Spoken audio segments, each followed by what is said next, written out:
हमनी के संस्कृति, हमनी के संस्कार सदा रहे हमनी के साथ। भारत के महान ग्रंथ और काव्य सब के संपूर्ण संकलन सब्सक्राइब करें तिलक। हमार भोला भाला दाऊ भैया पर ऐसन पासा फेंकले बाड़न की पूछा मत रुक्मिणी। उनका तो मन चाहल दान भी मिल गई है। बहुत तेज बाड़न मामा जी। हम कुछ समझ ली ना।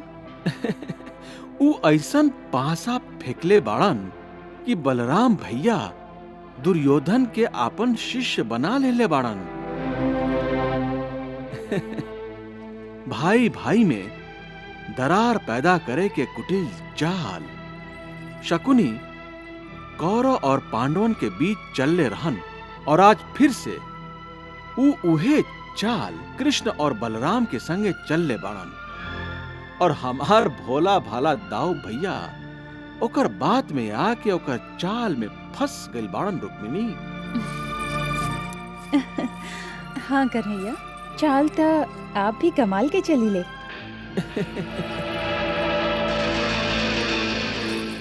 आप तो अंतर्यामी हैं। हमरा ख्याल से आप भी कौनो चाल चलले होगा।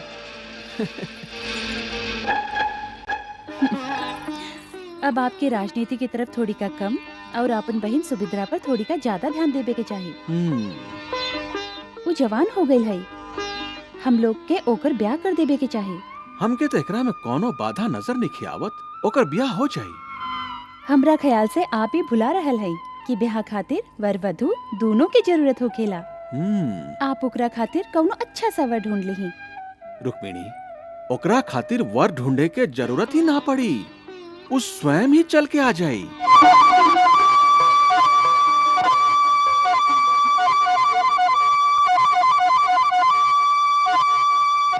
अरे अर्जुन आ रहल बाड़न।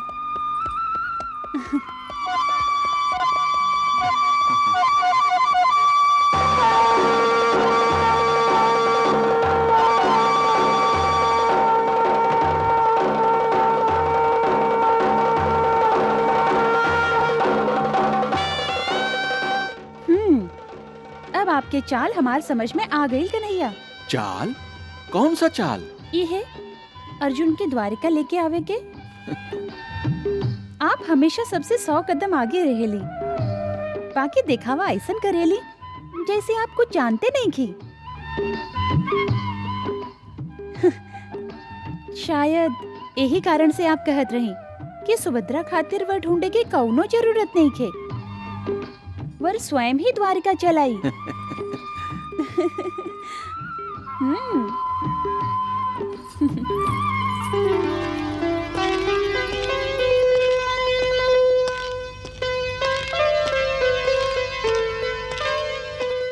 पार्थ, वासुदेव,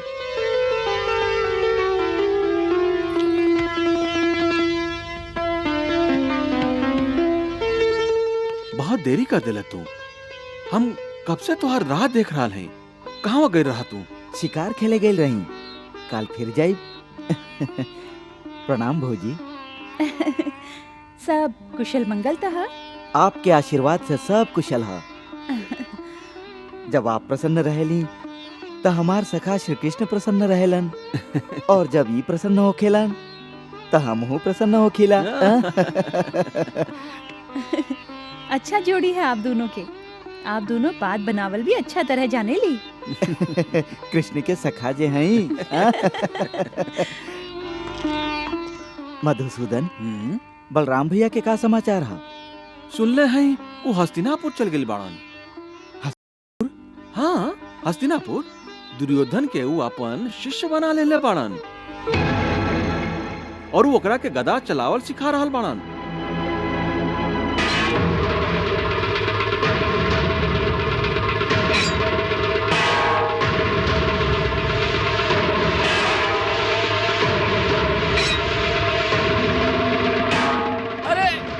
भगीना, संभाल के भगीना।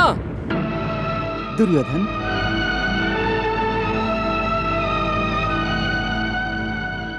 तू तो विचलित हो गेला। तोहार ध्यान क्या रहा? हाँ? आओ। दुर्योधन, यदि श्रेष्ठ गदाधर बने के ह तो मन के एकाग्रता बहुत जरूरी है। जी, आओ।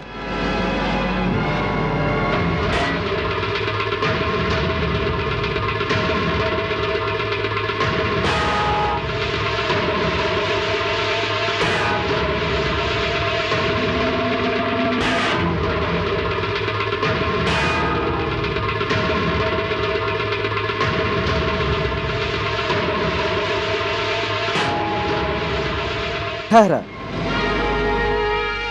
दुर्योधन, जब शरीर सुदृढ़ होखेला, निरोगी होखेला, तब मन सुदृढ़ होखेला, और जब मन सुदृढ़ होखेला तब एकाग्र होखे में कोनो कठिनाई ना होला। समझला?